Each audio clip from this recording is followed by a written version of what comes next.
Welcome to the Credit Clubhouse podcast, a deep dive into the world of credit markets and alternative finance. Before jumping into our next episode, we have an exclusive offer for our listeners. Just head to dealcatalyst.io, pick any event, and then enter the promo code CREDIT at checkout. This will provide you 10% off any ticket to any conference. This offer is limited to the first 50 ticket buyers. Don't forget, we want you to follow the show, rate us, and leave a review. We encourage your feedback, and we want to hear from you, the listener. The next episode is presented by 9fin. Every day, you're making decisions that matter. Which credit to buy, which deal to pitch, which covenant terms will hold. You need the right intelligence, you need it fast, and you need to trust it. That's where 9fin comes in. One AI-powered platform with complete visibility across public, private, and distressed credit. Built for how credit teams actually work. Head to www.9fin.com/demo to request a 30-minute personalized demonstration. Again, that is www.9fin.com/demo. And now, on to our next episode. Welcome back to the latest installment of the Credit Clubhouse. As always, I'm your host, Todd Anderson, Head of Content and Programming at Deal Catalyst. Joining me today is Adrian Cachinero, one of the co-founders of Steakhouse Financial. Adrian, I really appreciate your time, so thanks for joining me. Pleasure to meet you virtually. Yeah, pleasure to meet you too, and thanks for having me. Hopefully, you'll get one of the most boring perspectives on credit in crypto that you could get from our industry. Well, I've been in and around either credit or innovation around financial services. I ran a fintech conference for a long time before moving over to Deal Catalyst, and so I've been kind of always fascinated by the potential of crypto and DeFi. And so I think for the sake of our audience here, who might not be as schooled in it but might be hearing about it, especially today, a bit more. What is the difference between crypto versus DeFi? Are they the same thing? Maybe just a little bit of a level set of what they are and kind of maybe where we are today. Yeah, for sure. I think it's a good place to start, because if I judge by, for example, the average Financial Times comments thread on any article about stablecoins or crypto, there's a lot of education that the DeFi space needs to do to reach out to these people and persuade them that it's actually, it's not that exciting. It is actually quite boring. And crypto and DeFi are, so you can have crypto without DeFi. You can't really have DeFi without crypto. And sort of before we get into it, maybe let's sort of try and explore the space with an open mind, because there's so much noise about the industry and it feels like everybody already has an opinion. But if you're a finance nerd, like I am, like we are at Steakhouse, you'll find, I think, that there's a lot of meat on the bone, and crypto has a way of nerd sniping like real finance geeks really effectively, because it has a way of simplifying finance down to its core components.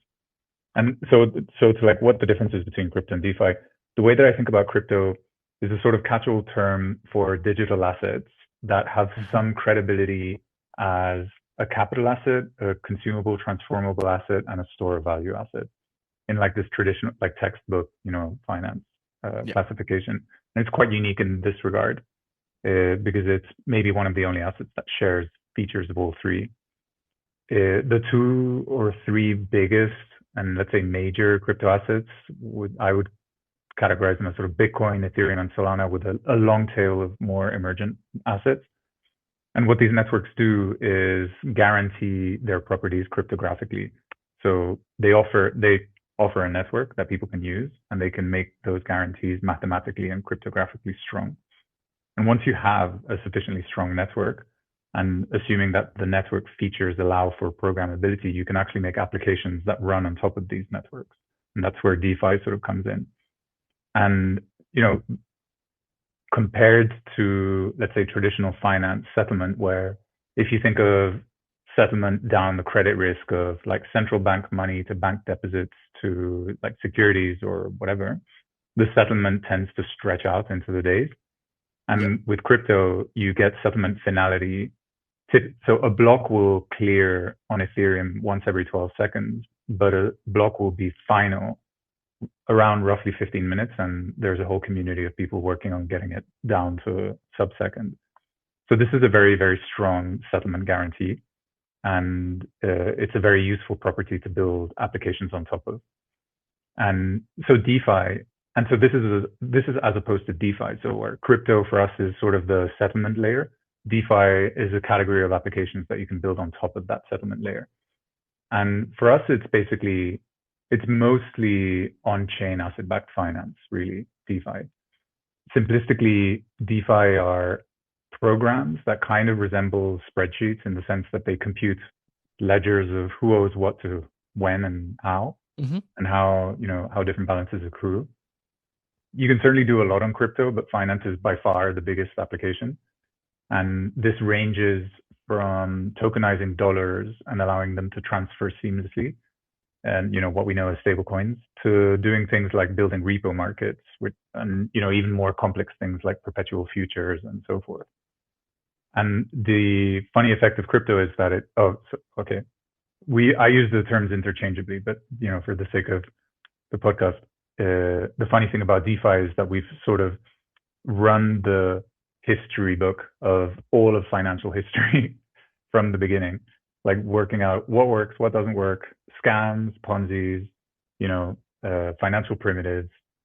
And, yes, it's absolutely reinventing the history book, but from a different perspective, if you had to invent finance from scratch completely today in a digitally native context, it would probably look a lot like DeFi, actually.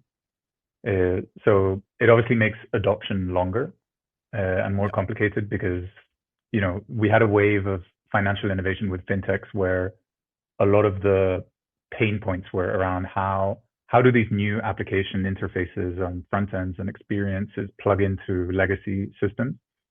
And the approach with DeFi is just like, forget all of that.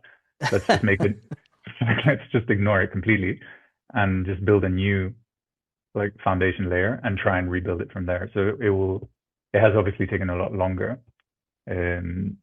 But that's sort of the approach that's sort of the bet that we make with DeFi, that eventually when enough people use it, it will start to accrue value through network effects, and it will eventually become, we will eventually not make the distinction between DeFi and traditional finance, or TradFi in the jargon. So when I was doing some research for this episode, you state on your website, the world is becoming a stablecoin economy and we are building a stablecoin financial ecosystem.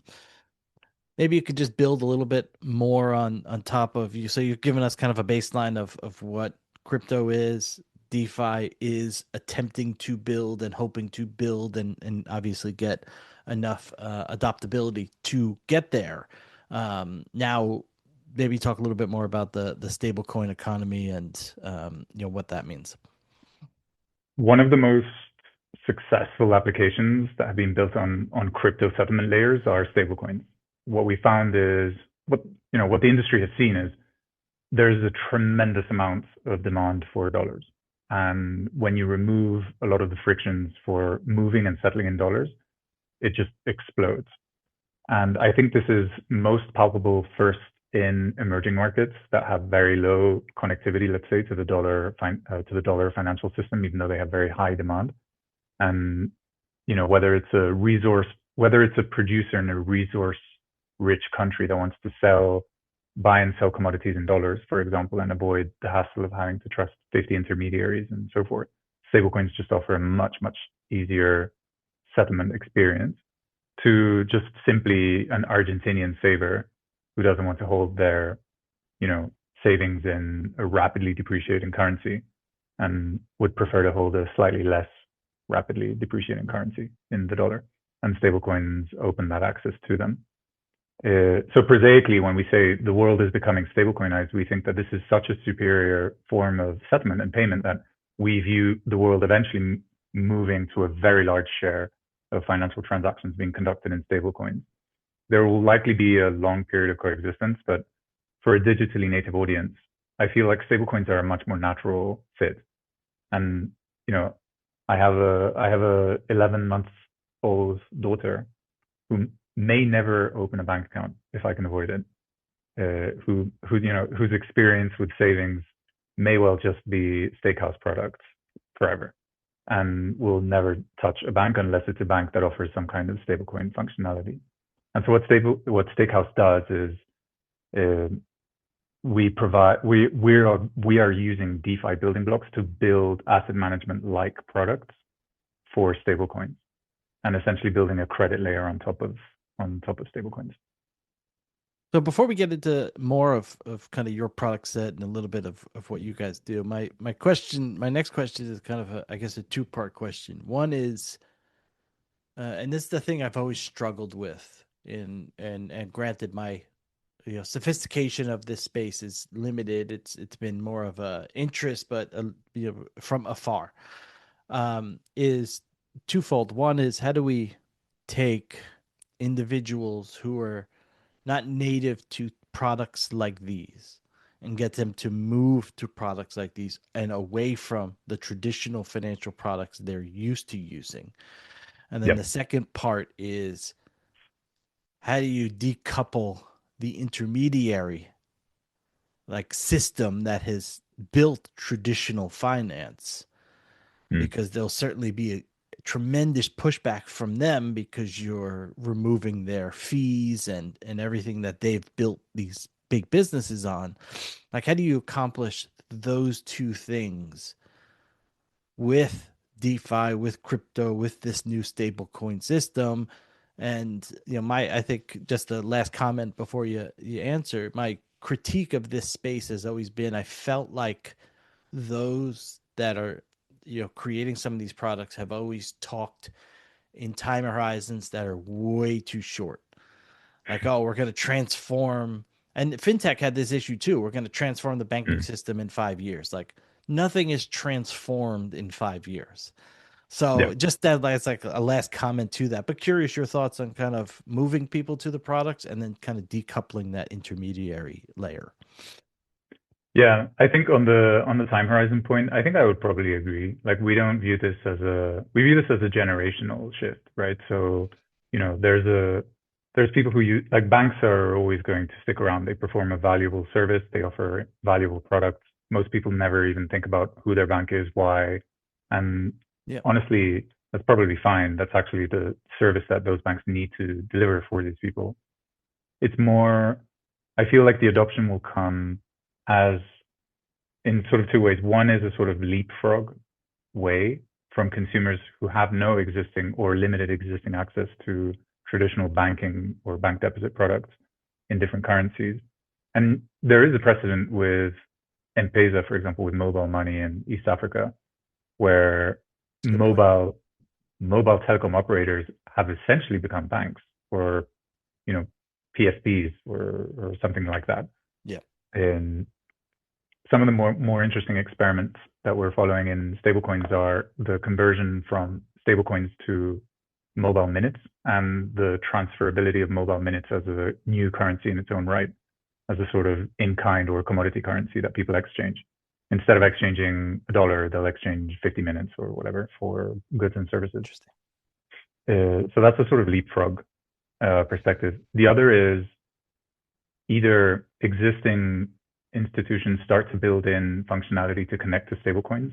If the demographic of stablecoin users continues to grow, this will become a much more important user segment to serve, and hopefully we'll see more traditional bank deposit institutions, for example, accepting stablecoins at face value, and recognizing them at par and so forth. On the point about the intermediaries, on the point about par, actually, one of the biggest, more even than the intermediaries, one of the biggest frictions at the moment that a lot of academics and central bankers tend to focus on is the lack of singleness of money in stablecoins. So just from when a JP Morgan dollar transfers to a Citi dollar, the user doesn't have to know or care what bank it came from, who, where, what. They just see dollars. And so there's complete fungibility with the dollar. And to a degree, this is enabled by regulation. There is such a deep integration of the public sector into the monetary system in every developed country at the moment Hmm. that you can't avoid having some kind of regulatory framework to capture this. And I think Genius goes a few good steps in that direction in the US. In Europe, with Mika, for example, they have an interesting there are a lot of problems with Mika, but one of the more interesting things that the regulation does is say that if you are a stablecoin issuer and you meet these requirements, you are a euro.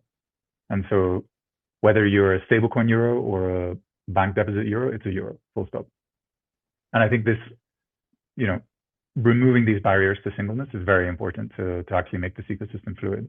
Absent that, you basically have to depend on the secondary market. And this is what a lot of people index on. You have a market for stablecoins like USDT is trading at 99.998 cents versus USDC, and therefore, the whole system is broken and will never work. It's funny because again, if you look back to history, you find periods where private banking systems have emerged somewhat spontaneously. One good example is in Scotland in the 17th century, where unlike in England, there was no sort of government-run Bank of Scotland that emerged to coordinate the emergence of a Scottish banking system. You instead had individual companies issuing their own private scrip, and you had a similar parallel to the history of stablecoins, where you had the different flavors of Scottish pound compete against each other, try to do bank runs against each other, be really aggressive. You had the value of a Scottish pound be more or less depending on where you were geographically, because if you were far away from the branch, it would, cost more. And eventually they all came together and settled and realized that actually this is really stupid and the whole economy would grow much faster if we just recognized each other's liabilities at par, which is what happened. And I think it's a good illustrative example of how we view a positive evolution of singleness of money and stablecoins, which you absolutely need for stablecoins to actually take hold of like meaningful transactions in the world economy for sure. And the other part about intermediaries, I'm more positive about it. I mean, I agree that certainly there's a lot of incumbent players that are looking at the space with a lot of suspicion, particularly bank deposit institutions. And they occasionally have allies in central banks who, for them, I suppose the worry is if there's a big outflow of bank deposits into stablecoins, there will be a huge contraction of credit, and then the economy will grind to a halt, and people will, I don't know, be trading meme coins all day instead of investing in SMB loans. We're much more positive about it. I still think that even in a stablecoinized world, there's a role for bank deposit institutions as custodians and as loan originators. And I think what we're showing is with our product is that you can actually create a credit layer on stablecoins.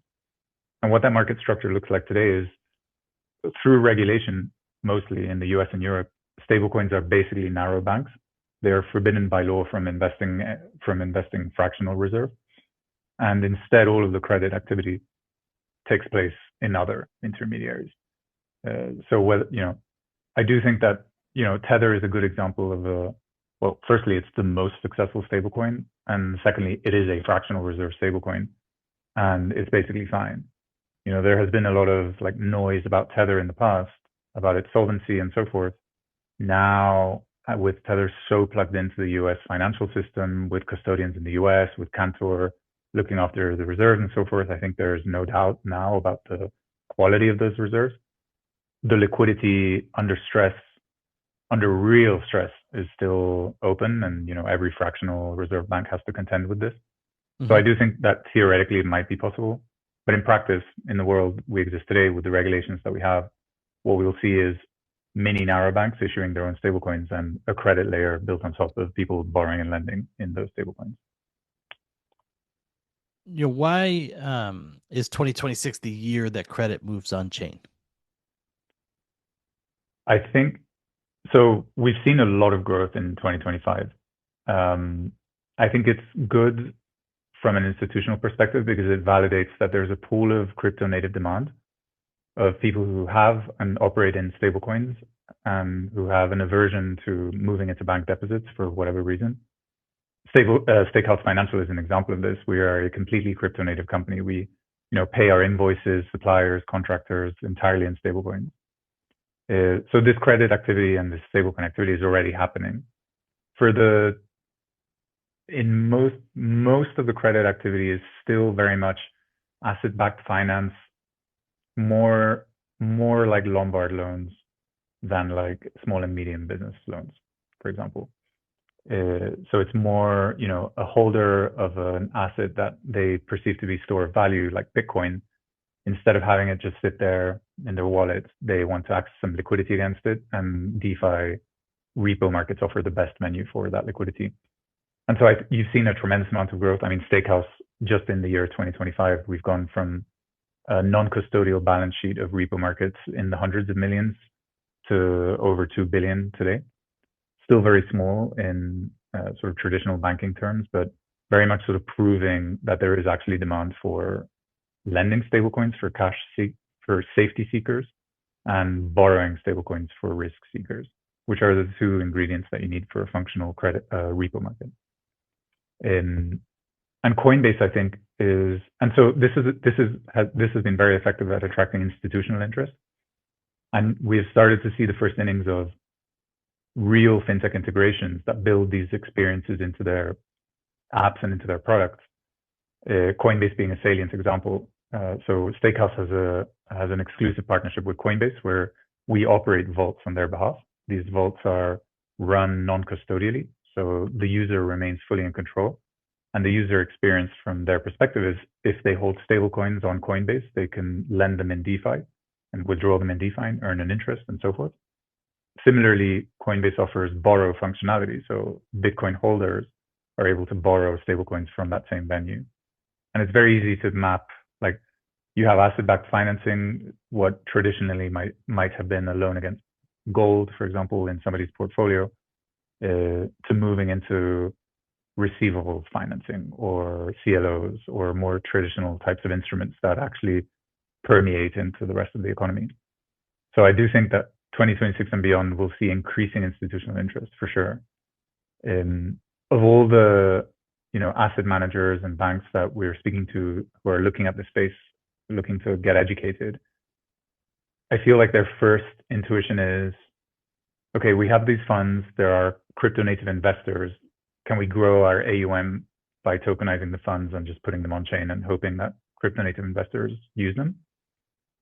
That's fine. I feel like that has much less runway than actually thinking, are there any small and medium businesses in our CLO that would prefer to receive their loan drawdowns in stablecoins? And therefore, can we actually stablecoinize the entire payment chain more organically from you bottom got to up? get people using it. All right. Yeah. I mean, that ultimately it's like you can get someone to do an investment or maybe do like a test case. But I mean, you want people on the product, using the product, receiving stuff, sending stuff. I mean, that's the only way it really gains adoption is that constant use of it. I mean, people got used to Yep. using credit cards because they used them. People got used to Yep. doing whatever the financial activity is because they ultimately do it. Yep. And I think the way in which it continues to grow is just more and more people move things, even if it's small, because if they do one thing on it and see that it's more efficient, more transparent, easier to track, easier to say, hey, I know exactly what I have or what I don't have, Mm. than a lot of products today where there's still that level of I don't know this or I'm not sure about this. It feels like there's always been this element of financial products where there's like you feel in the dark at some point through Yeah. that financial No. product. And I think crypto DeFi Yeah. world part of that is solving for that because it's always giving the user the power and the control, right?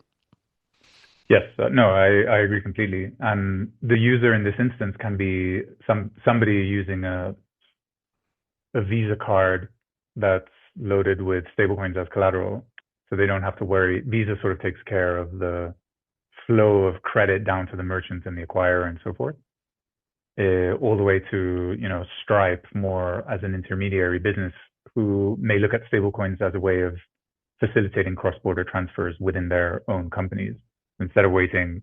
You see this in large international companies.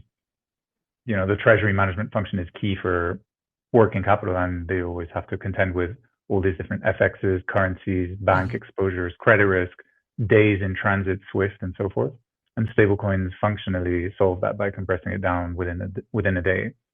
I mean, yeah, again, in my experience, like whenever I send my rent payment, which I still do in bank deposit currency, I kind of wonder in the back of my head, like, okay, is this going to make it? Like, when is this going to arrive? With stablecoin transfers, I have a cryptographic transaction hash that I can follow, and I can see where it's gone immediately. Or it's like, my expectations. the most natural thing is like you have these pending transactions, or when will it post, and like, the money in your bank account is available money. You started with like $2,000. Available money is 1,500. You have all these pendings and like all these other like Visa processing, like it's $0, and it's like, oh, it's processing something, but you're always unsure. It's like, all right, so exactly how much do I have? But the Yeah, stable coin is all right, it's settled and it's yeah, fairly quickly. I mean, a day is a lot quicker than most of the other things. And you said they're working on doing it in microseconds. So you have finality of whatever the transaction is in near real time. yeah, essentially. And I think that's really like the wire world and the Swift world. Swift is a very important, like very overlooked piece of financial infrastructure that functionally connects sort of mini protectionist, like the way I think about like Fedwire and SIPA in Europe and BCAS in the UK and stuff is sort of like mini protectionist fiefdoms to shelter incumbent institutions from foreign banks coming in and competing on payments, for example. Mm-hmm. This may not be the explicit goal, this is functionally what they've become. And, Yeah. Swift is kind of the attempt to duct tape all of these systems together and make them speak to each other. And stablecoins, again, kind of ignore all of the priors, sort of wipe the slate clean. And let's just forget all of that and just do it on this settlement layer instead. And you have a lot of interesting possibilities that emerge even in the FX market. The Swiss National Bank, for one, is one of the more, let's say, forward-thinking central banks out there with respect to DeFi, with respect to crypto. This is generally a very Swiss perspective. They're very pragmatic. They look at the benefit of a technology and they evaluate it on its own merits. And they run experiments on, can central banks settle FX between each other using DeFi protocols like exchanges? So can we have a tokenized wholesale Swiss franc trading against a tokenized wholesale Singapore dollar and have the market sort of settle what the rate is and then just use that to net immediately instead of having to wait a week? And I think these are really core pieces of sort of financial plumbing that often get overlooked when people talk about crypto and DeFi. Like, this is the sort of thing that animates us at Steakhouse. Like, we're obsessed with this, and we're quite sure that the benefits will eventually materialize through simply businesses accepting it. Or even in the case of a merchant with a payment terminal who may have to wait for a week or more for the funds to actually hit their account with a stablecoin back. Those are the applications I think show, that real tangible immediate value of a business, that I know this money is here and I know Yeah, it's settled. I don't have to worry yeah, about whether or not it could be reversed on a charge, or like, hey, it's happened, it's settled, boom, and now I know I can pay my employees, or do I have to take out working capital because there's so much that is unsettled, yeah, and then it probably drives a lot of anxiety and fear into business owners, because there's so much of the system of the plumbing that is in this kind of state of unsure, mm, and crypto and these products help to at least give it immutability and finality to it, which gives a lot of power back to the business to know, hey, I don't need working mm. capital. This is actually settled. I can pay here, and then maybe I do need it during a certain period of time, but I don't always feel like I need that. Yeah. No, I agree. And with this change in leverage, there's a lot of in the sort of card payment space. There's a lot of research into some features like, for example, chargebacks or fraud protection, which are sort of quote unquote anti-business to a degree. So a business is always sort of worrying, like, am I going to get slammed with a chargeback that I have to fight for a month before I see Yeah. the money? It is also a feature, the fraud prevention, for example. These are unsolved, these are smaller sort of tactical examples of things that I think the stablecoin space has to solve in order to really gain acceptance. The finality is obviously amazing for the business, but if it's a fraudulent transaction, then, if the credit card industry has to send the enforcer out to the merchant and get the money back, and it's a bit more complicated than simply reversing a card transaction.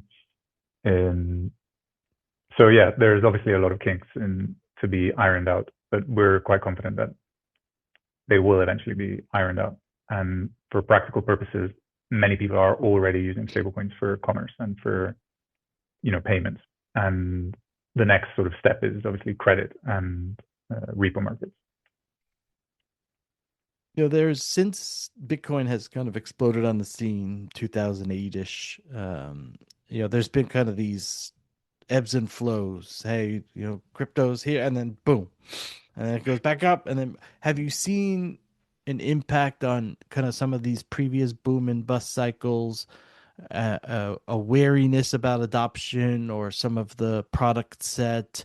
Is there an institutional worry given some of the previous boom and bust? I know some of this is natural. If you're building things, some things are going to blow up and you need to then rebuild in a slightly more controlled and maybe consistent environment. And so that always happens when you're trying to innovate. But has there been a Hmm. big impact on kind of adoption, or at least do you get lots of questions related to maybe some of the previous cycles? The the boom and bust. I feel like the boom and bust cycles are getting less volatile, to be honest. Like you feel them more acutely when the base is small and the bubble is comparatively quite big, and then the bust is obviously also huge and demoralizing. The last major turn that I think was probably systematic or systemic to the DeFi industry was the collapse of the centralized exchanges like FTX or the Ponzi scheme Terra Luna. The example, like kind of cringe and embarrassing examples to have to refer to that people always bring up. So again, sort of in the tradition of reinventing financial history, like we reinvented the tulips, we had that moment. We reinvented the Bernie Madoff. We've kind of gone through those, and we're slowly catching up to the present day. Uh, Within DeFi, you also have many. What is less sort of noticed is within DeFi, you also have many booms and busts, depending on investor sentiment, which are also interesting. And yeah, I think they definitely color the perception of it for institutional adoption. But as these booms and busts get less volatile over time, I think it becomes more clear that this is a secular trend, and the interest is more uh, anchored in sort of, okay, we know that there are regulated hedge funds using this. We know that there are banks touching this. We know that there are, credible players that are transacting in these stablecoins. So how can we get involved? And and lately, that's been most of the conversations actually around, in particular, seeing large players like Coinbase like really not just be an exchange, but really start to push into financial services for consumers and actually start to compete with bank deposits on that basis. What about and part of this might have been in your answer in terms of the younger people being born in the last few years and being essentially digitally native to start with. But there is an element of people out there that money works. Mm. And practically speaking, they know they get paid, they know they can use a card, and it works from their point of view. And it's like, why upset that? As Yeah, long as I know that my paycheck goes in and I can use that paycheck. If I need to borrow something, I know that process. Why change any of that? And this might just be generationally the difference. Like there's a older generation that is, hey, money works and that's the way it's gonna work. And then there's digitally native of, hey, everything should be programmable, everything should be digital, and I shouldn't have to worry about the way money used to work. What about that dynamic? I it'll definitely, there's definitely going to be coexistence for a very long time and cross-pollination of one into the other. And you're right, for most people, especially in the developed world, money basically works to a degree, largely until it doesn't, where I think you'll start to see more innovation creep in is around spread compression and efficiency, in particular in credit or in things like credit servicing that is still very manual, very technical, requires a lot of legal work in the back end to make work. The benefit of having a tokenized equivalent or a spreadsheet running on chain is just the speed of being able to run some of these executions and some of these originations. And what that means is spread compression. And so that competition might be more difficult in developed markets where the spread is already inherently quite narrow. When you have a rate environment that's at 3, 4, whatever, and you're pricing loans at even 2 or 3% above SOFR, it's very difficult to, it'll take a bit longer for that spread compression effect to actually make a huge difference. It'll probably emerge in less efficient markets, whether they're developed or otherwise, or in instances where a consumer may find a way to refinance or gain access to credit in a slightly more cheaper way by doing it on chain. And so I think that DeFi's main competitive edge is around spread compression for traditional credit in that regard. That's for sort of the existing, let's say, set. The other aspect is more around the sort of innovation front. So one thing that people overlook, so it's very easy to sort of overlook crypto finality and the cryptographic guarantee. And if you step back and sort of think about it, and I'm going to try and sort of not get dragged into the jargon and the technical knickknacks, but fundamentally, when you build a financial primitive on crypto rails in DeFi, what it does better than an incumbent system is essentially sort of 3 or 4 things, mostly around sort of rule enforcement. So what DeFi offers relative to traditional finance is more effective and cheaper rule enforcement, less potential for abuse from central parties. It's easier to spin up new rule-based systems, and it's easy to switch between rule-based systems, which means there's more system-level competition. So you see a lot more competitiveness in DeFi than you do in traditional finance, which has a forcing effect of making the system far more efficient, much faster. And this rule switching concept is also the equivalent in traditional finance is if you sign a loan agreement, you sit with the lawyers, they draw the contract, you sign it, then you execute it, which may or may not go according to the rules. And if afterwards one of the 2 parties doesn't follow the rules, you have to go to the judge, and then the judge decides, and then the policeman with a gun comes and forces the thing to happen. And with crypto, that entire chain is compressed into the same transaction. So you select the rule environment that you prefer. It could be, for example, one repo market or another, the way that they calculate interest rates, the terms that they offer on different collateral. And once you use it, you're locked into it being enforced in exactly the way that it's been designed. So you can't really go to arbitration against the program. There's less ability to manipulate. Yeah. Because it feels like in the current system, if you have the money and the power, you can push the levers you need to manipulate the system in your favor. In the DeFi crypto world, when the rules are set, that's the parameters. They can't be manipulated to your advantage after the fact. And if you don't like the rules, you can make a new program with different rules and see if people sign up to that. And that system competition, I think, is a very important forcing function that has been difficult to see in traditional finance, in particular after the global financial crisis, where a lot of the competition has been sucked out of, the oxygen has been sort of sucked out of the market because everybody's terrified of the bank failing. And so the public sector has a very, very strong sort of bid on the entire, industry. And it's very difficult to opt out or do something a little bit different or shop around for a loan, for example. Whereas that in DeFi is sort of the base level. If you don't like the terms of one DeFi protocol, you can use another. and where the leverage is more around the adoption of a one particular program over another. Like a tangible example of this is like in the sort of boom and bust cycles in 2022, you had or 20 whatever in 21 in the 21 cycle, you had a large fintech, Celsius, that was essentially perpetrating a fraud on its users Yeah, I know. by taking their assets, and trading them. And some of the positions that they held were in DeFi smart contracts or programs. And in order to unwind the bankruptcy estate, the liquidators essentially had to repay the loans on DeFi, functionally making DeFi senior even to the bankruptcy estate. And this is kind of a live example of what I mean of rule enforcement and arbitration and execution in the same thing. Like there is actually nothing that they could have done other than repay the loans and recover the collateral if they wanted to have that collateral back. I know we're coming up on time in a few minutes. Couple of last questions for you before we end with some fun ones. What about the different systems?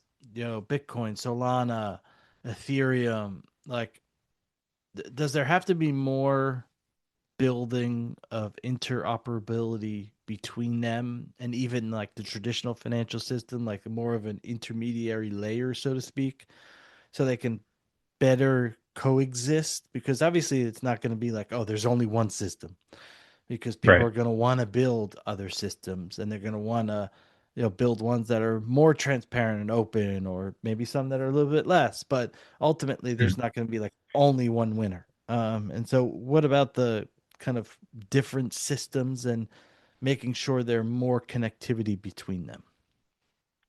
Yeah, like from Steakhouse's perspective, we basically take the view that all these settlement layers, these crypto networks, are solving for different things, and they are very good examples of like the simplest possible rule set that a user could choose to subscribe to. Like in Bitcoin, people don't want programmability or any of the knickknacks; they just want something that sits and that nobody can change.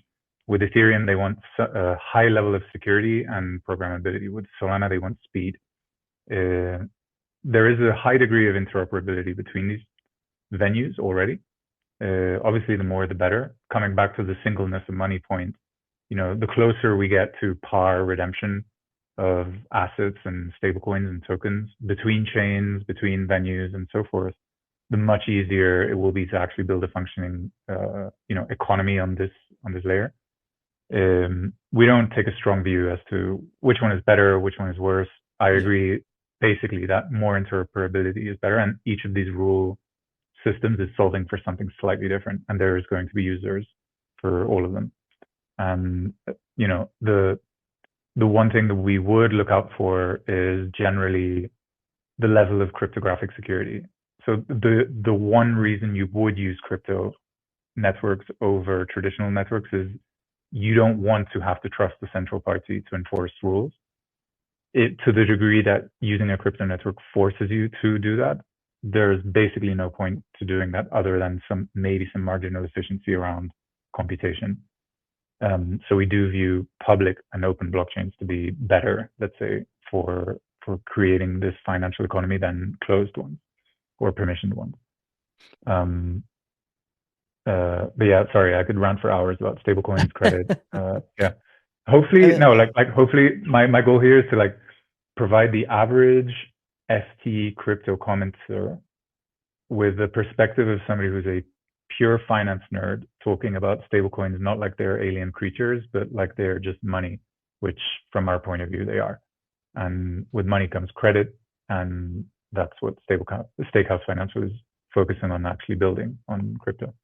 no, I think the way you've been describing it is very much digestible and easy to see the connectivity to from where we are today to a future that includes more of these products, Mm. even though some of the traditional financial system will coexist with them for a very long time.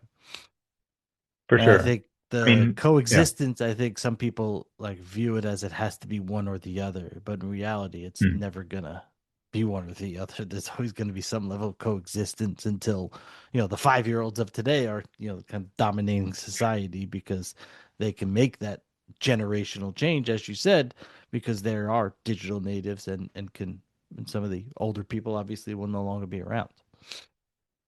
And I hesitate to bring in the topic of AI. I really don't want to make this buzzwordy, but to the degree that AI is able to see money, it will most likely be something more like a stablecoin than a bank deposit, is my view. I would agree. Whether AI takes off or not, yes, the Matrix and the rope, that's all I'll say. That's all I'm going to say about it. So we have a few minutes left. I always like to end a little bit lighter with some questions. So, do you have a favorite sports team and/or hobby? Yes. So my favorite sports team is Real Madrid in football or soccer, like you might say. Sorry, I don't know what I find NFL and all these things just fascinating behavior. Don't understand it. My hobby is my newborn daughter, which takes up all of my free time. And she not that she has chosen, but she is also a Real Madrid fan by birth. Yeah. Oh yeah, I can understand that, how you pass down your fandom for sure. One surprising thing about yourself. I can make origami rabbits. It's not something that comes up very often. I can make them I can actually make them behind my back. Yeah. Wow. I make a lot of them. Interesting. Yeah. One book that you'd recommend reading? On the point of Scottish banking, Scottish Banking: A History by S.G. Checkland. It's a very nerdy, deep finance history book, out of print. Again, like a kind of a peculiar history of a banking ecosystem that, in our view, proves that free banking can work and that everything is going to be fine. It's out of print for now, but we're trying to bring it back. So, stay tuned to the Amazon bestseller list for when we bring it back and it cracks the rom-com novels and all this to lead it to top the charts. Most exciting part of your job? The blow-ups. We didn't talk about this, the mini cycles of booms and busts and the cost of credit on chain, but they happen a lot. And it's extremely nerve-wracking and it's wild and it happens in real time. And a month in crypto feels like a year. And that's definitely exciting. Yeah. And then final question, one prediction for the next year. My strongest prediction is that Greenland will continue to be covered in ice. And for all other macro views, I have very low quality opinions. And on that note, Adrian, I really appreciate your time. I think it was a fascinating conversation. So thank you, and continued luck to you and the team at Steakhouse. Yeah, thanks for having me. And if you get any angry FT crypto commenters, just send them my way. I'll be happy to chew their ear out for selling them stablecoins. Will do. Thank you for listening to the Credit Clubhouse podcast. Credit Clubhouse is brought to you by Deal Catalyst, the leading capital markets events and market intelligence company.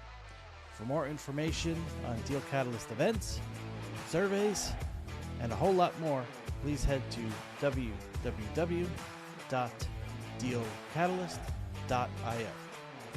Thanks for listening. Until next time.